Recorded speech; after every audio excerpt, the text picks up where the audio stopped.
Hey everybody, welcome to Grimsforge Gaming. Today we're going to be covering episode number 4 of Own Your Battlegrounds.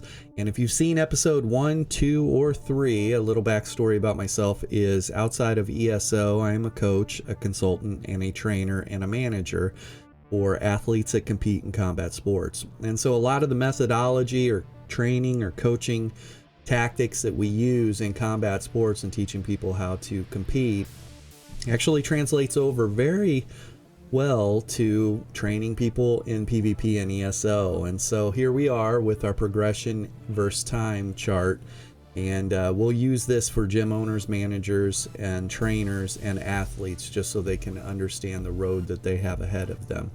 Okay, so let's just jump right in. We'll connect the dots as we go. The very first stage is going to be the discovery and inspiration stage. The discovery and inspiration stage is kind of like the honeymoon, okay? Everybody's really enjoying this process. We kind of look past all the faults of the process, and we're just really discovering all the things. We're really enjoying all the things we're discovering about ourselves, about other classes in PvP, how to line a sight, how to stretch out offense, how to fight outnumbered, you know, how to play the objective or not play the objective, turn every game into a death match. But anyways, this whole time frame is a lot of fun for people. Now in the gym industry, this time frame's a lot of fun for people as well. They're learning what they can and can't do, and they've watched jiu-jitsu on TV or watched MMA, and now they're actually out there doing it, and so that's really fun for them.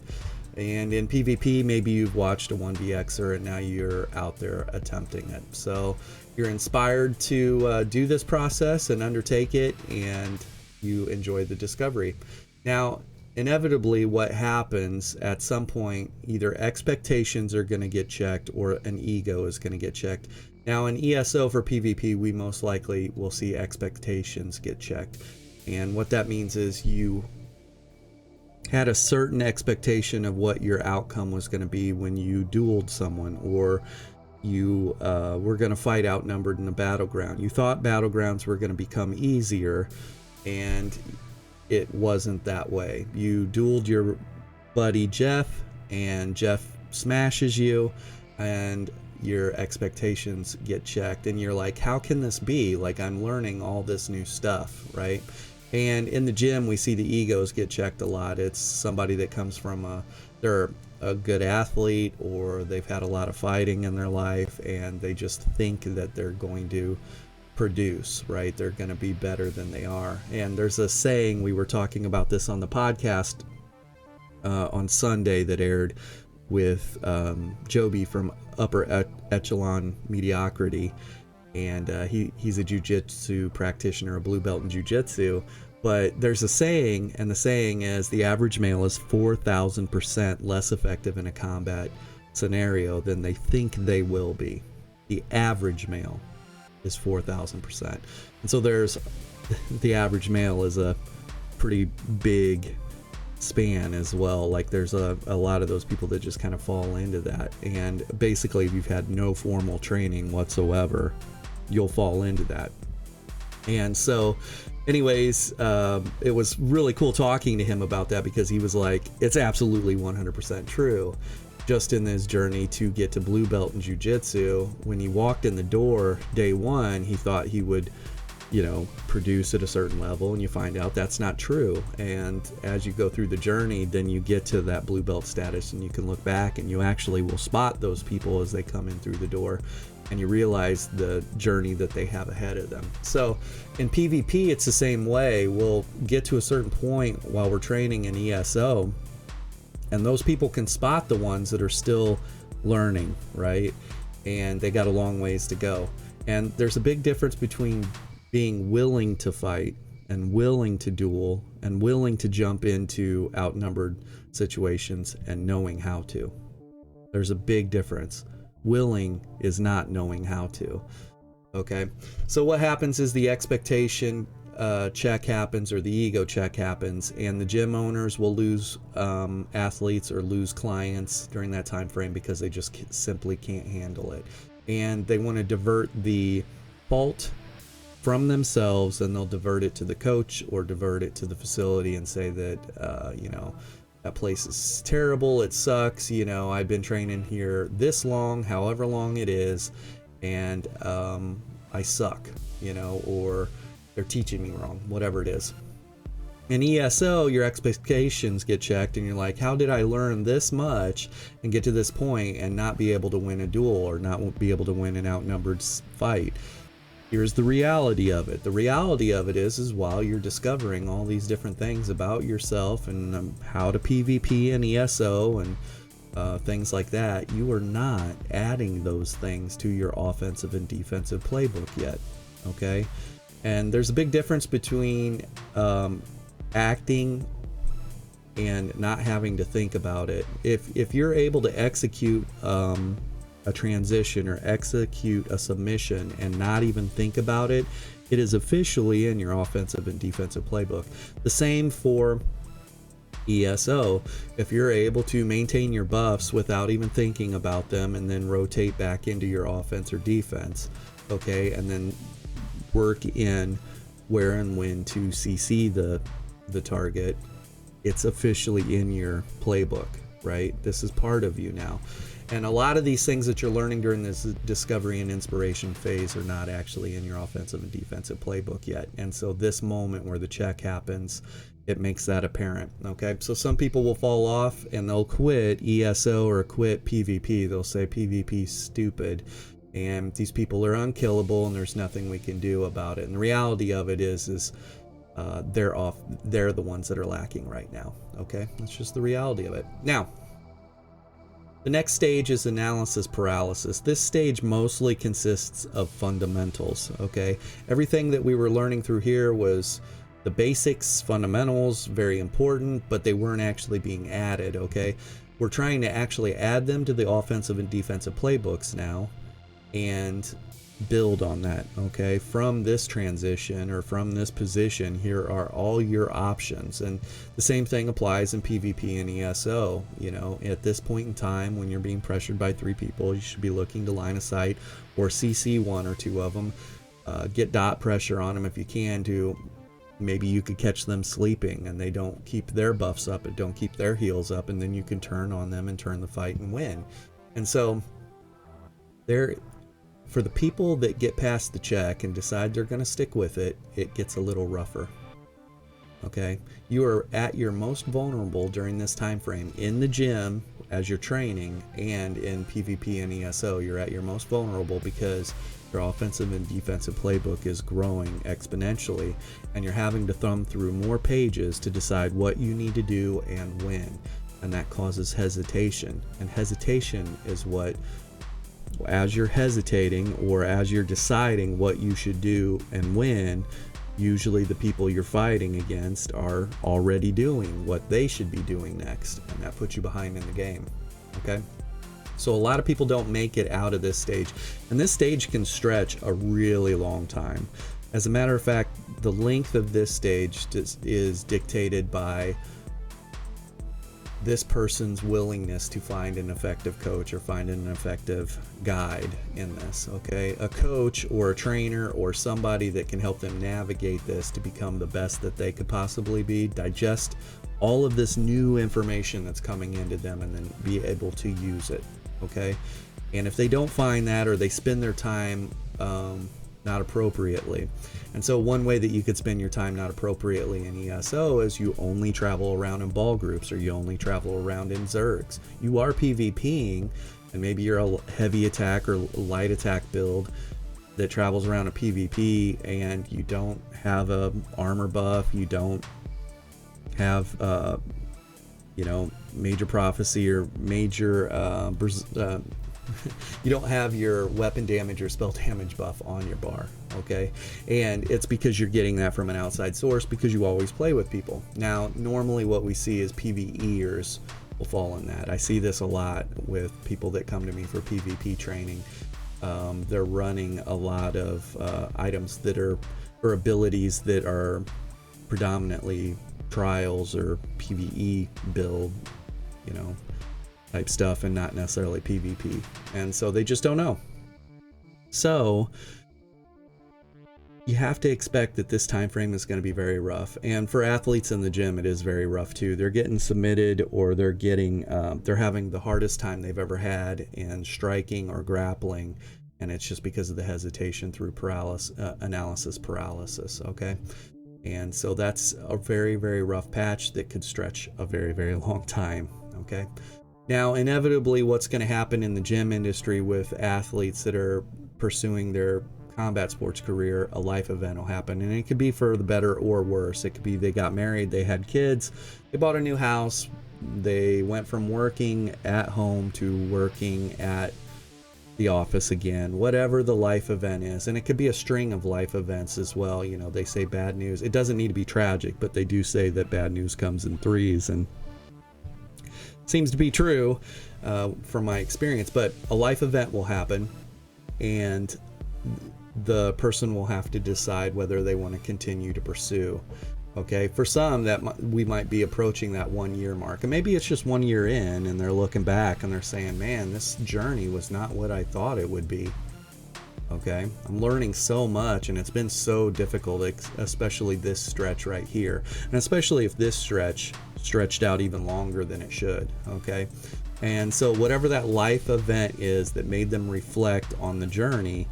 And so gym owners will experience some loss during this time frame. People will decide that they're going to quit or just become casual, and they'll drop way down to where you might only see them once a month or twice a month, and they're just doing enough to stay in shape.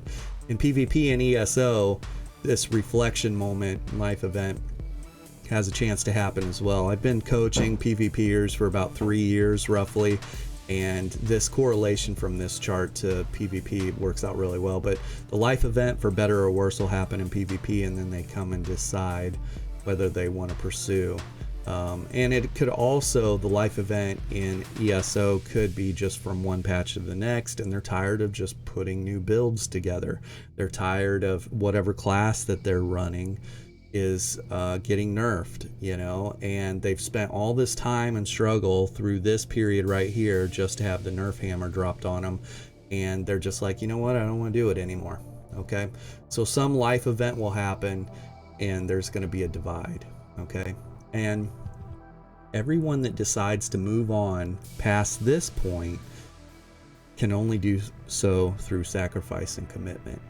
Okay, they're going to commit to the rest of the journey, and there is some form of sacrifice that has to happen. They're sacrificing their time, their free time, or time with their family, or time not running PvE and focusing on PvP, whatever that sacrifice is in Elder Scrolls Online. And then I know for athletes, I work with some of the athletes that operate in this tier in combat sports, and some of them don't even have a house, or they have a home, but they travel so much that they're living on couch to couch at friends or other fighters' homes to train, and they're traveling regularly to train.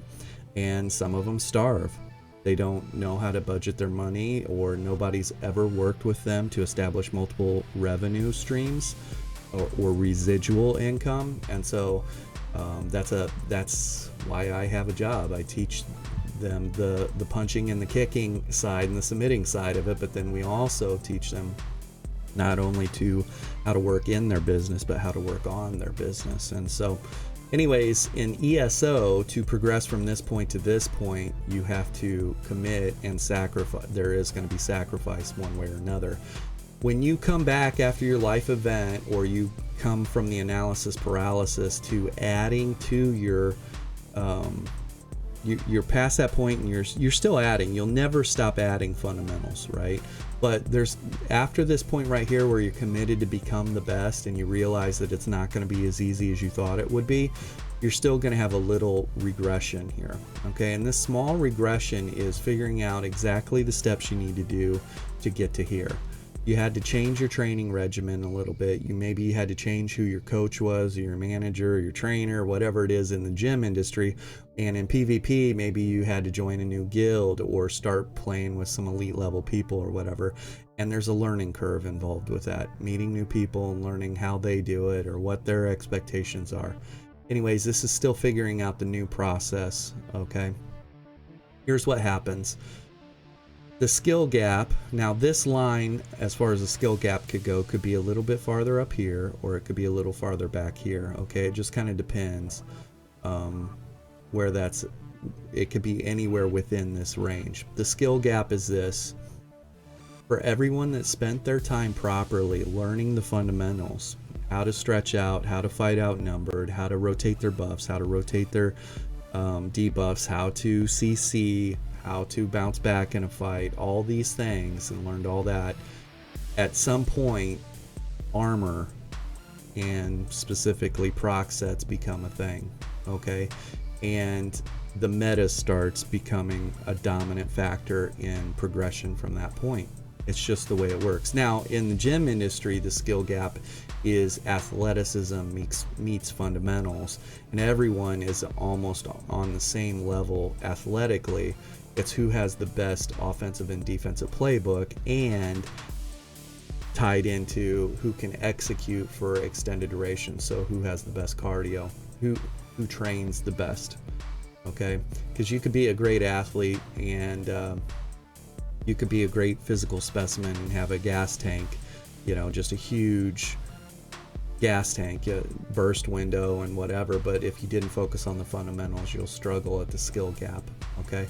And in ESO for PvP, if you didn't focus on the fundamentals and you got to this point, well, now everyone else has been focused on the fundamentals to get this far, and they're committed, and they're going to sacrifice their time to get better, and they're starting to wear proc sets. So now you will run into other people with proc sets along the way, and we'll talk about that. But the skill gap, which could be anywhere from here up to here, depending on the groups you're running into and the situational base. But the skill gap is another tough obstacle.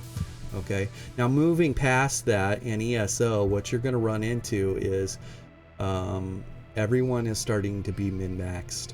Okay, they're wearing the best possible armor set combinations, and they're running people are race changing to the best meta class for that time frame to be the best PvPer that they can. Okay, and this will happen in the mid tier to upper tier MMR, which is Matchmaker Rating. Okay, and just for a second, let's talk about the Matchmaker Rating because it mostly pertains to this area. Now you'll be on lower Matchmaker Rating here, and but mid-level to high-level Matchmaker Rating, your gear sets that you're wearing, and did you in fact learn the fundamentals. Also, how you queue is of big importance too. You should make sure that you're queuing for solo queue battlefields if you're by yourself, so that way you're not running into other groups, and specifically other groups that are just all wearing proc sets. That's not going to be a fun outing for you,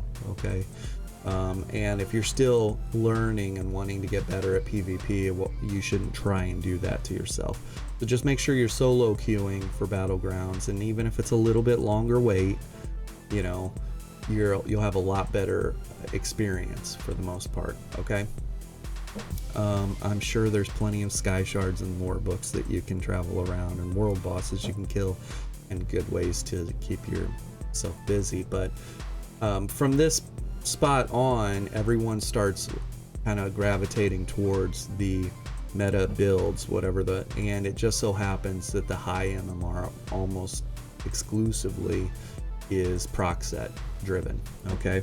Which tells you there's a problem with PvP and ESO when high MMR is driven by high skill set people that are also wearing armor sets that are doing free damage and free healing for themselves. That's not a healthy environment, right? Now you do have content creators and some other people that are very skill-based PvP oriented.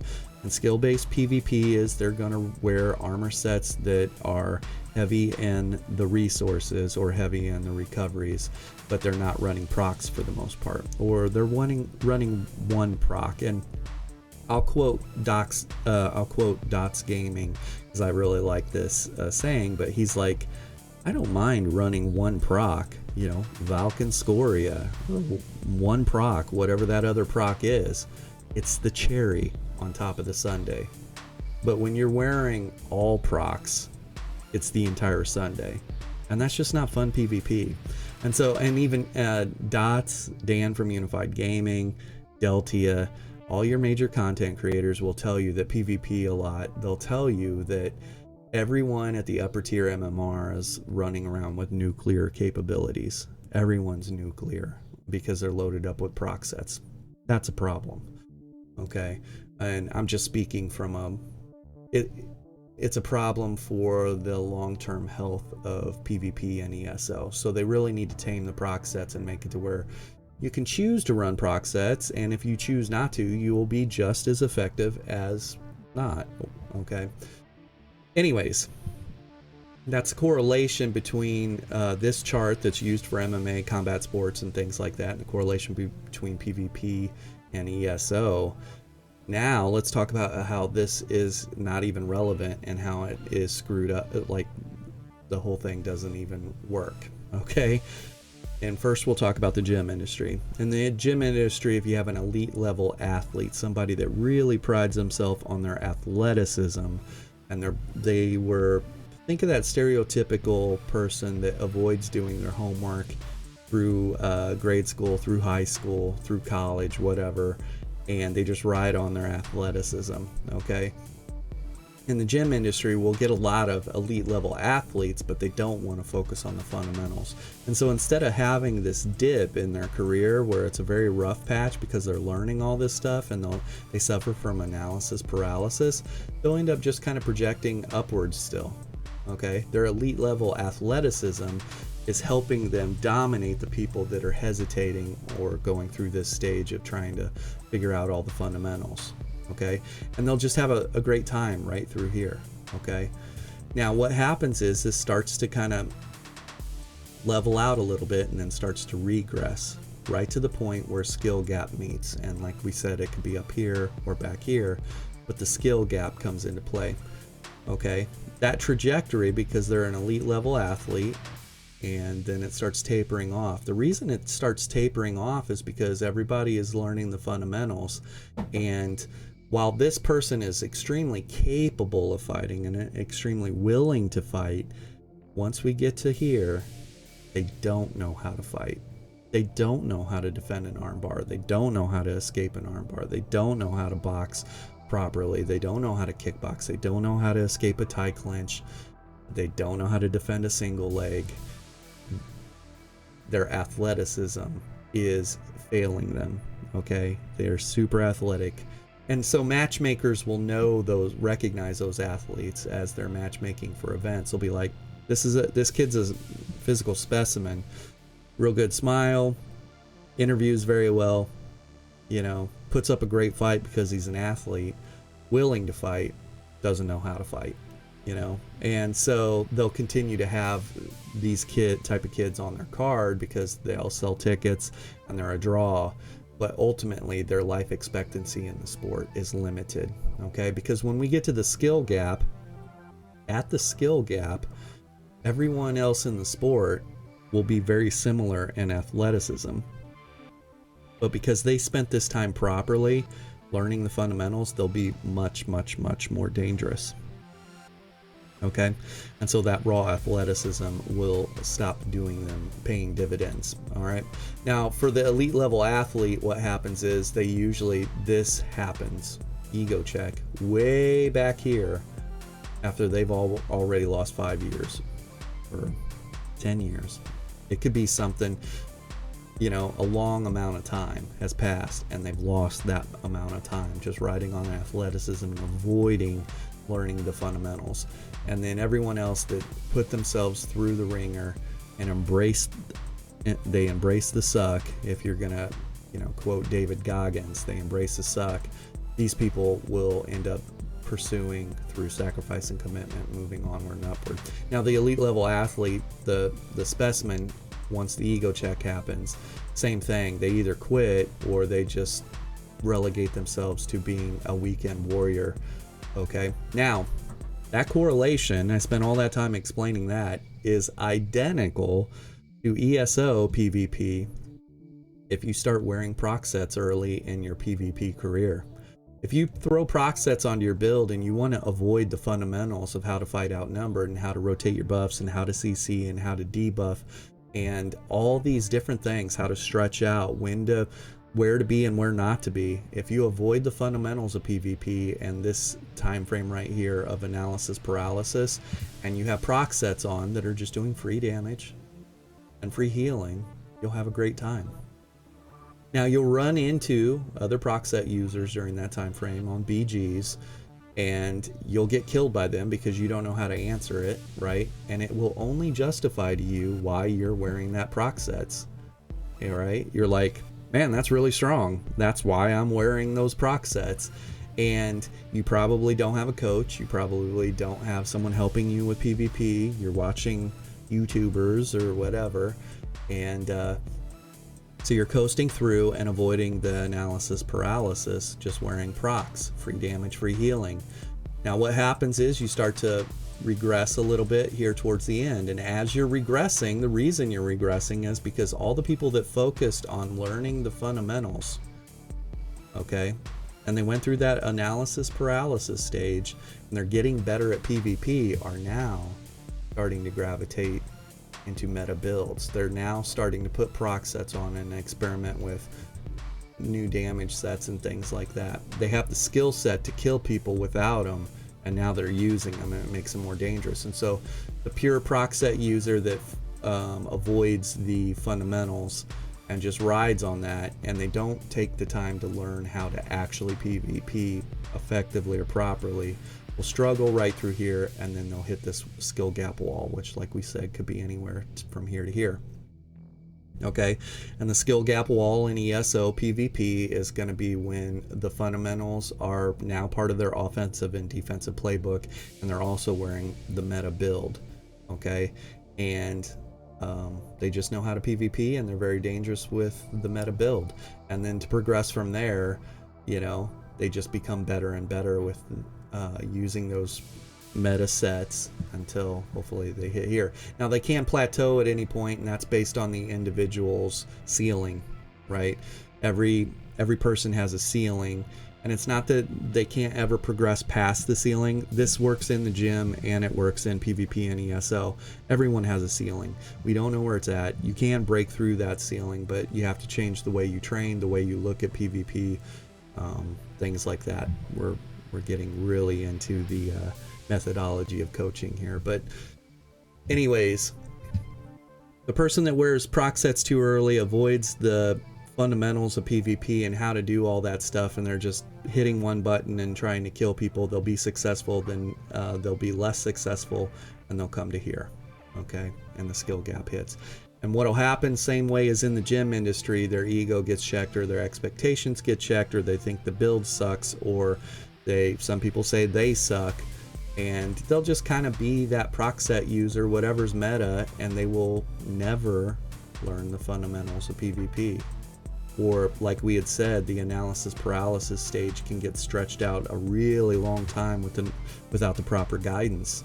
And so that proc set user that has that crutch, free damage and free healing, could find themselves much farther down the line, years down the line, and frustrated because they're like, every time I run into a 1v1, I die, and it makes me mad.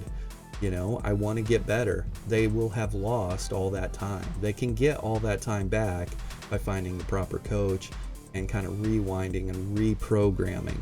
Okay, and so in the gym industry, we see this a lot when an athlete comes from another gym and maybe their fundamentals weren't proper, or their training techniques or methodology was not proper, or they didn't focus on the business side of the sport whatsoever, and so you have to educate them on the business side while re-educating them on the working in their business side of it and out on the mat, and how to be a good training partner and stuff. So anyways, progression versus time, it could be any amount of time.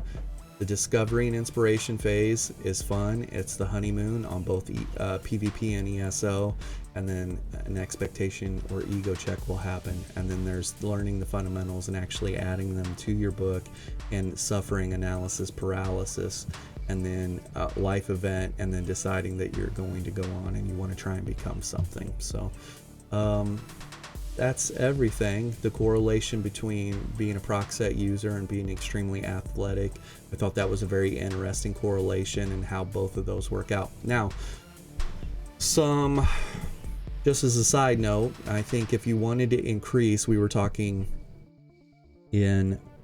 was talking with Joby in our last podcast about this, but if you wanted to increase the average lifetime value of a customer in ESO from a PvP standpoint, I think that they need to develop a very, very solid, comprehensive PvP tutorial that takes you through all the bullet points of how to progress at PvP.